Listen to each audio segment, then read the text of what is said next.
ఈ మధ్యకాలంలో కోడి పందాలు కానీ, లేదు ఈ మధ్యకాలంలో రికార్డింగ్ డ్యాన్సులు కానీ, ఈ మధ్యకాలంలో ఈ ప్యాకాట్లు కానీ, వీటన్నిటికీ కూడా ఈ మధ్యకాలంలో ఈ పోలీస్ శాఖ చాలా బిజీగా ఉన్నారు.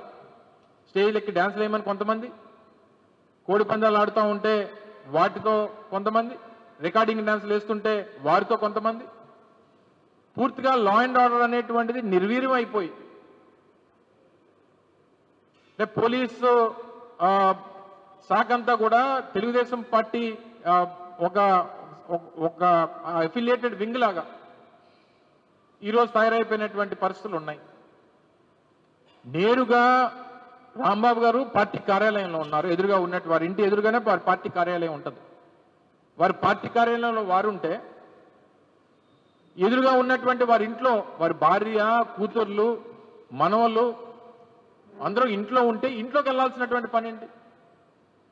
ఇంట్లోకి వెళ్ళి ఇంట్లో ఫర్నిచర్ ఇచ్చేసి ఫర్నిచర్ నిప్పు పెట్టి వారిని సజీవదానం చేయాలి, రాంబాబు గారిని హతమార్చాలనేటువంటి ప్రయత్నం చేస్తూ ఉంటే రాష్ట్రంలో ఒక మాజీ మంత్రికి ఆ పరిస్థితి వస్తే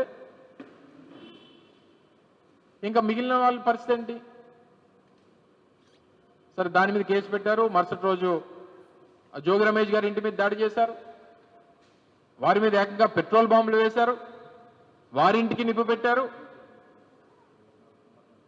అసలు ఇది రాష్ట్రమా, ఆటవిక రాజ్యమా, ఒక జంగిల్ రాజ్ ప్రభుత్వం ఈరోజు రాష్ట్రంలో కనబడతా ఉంది.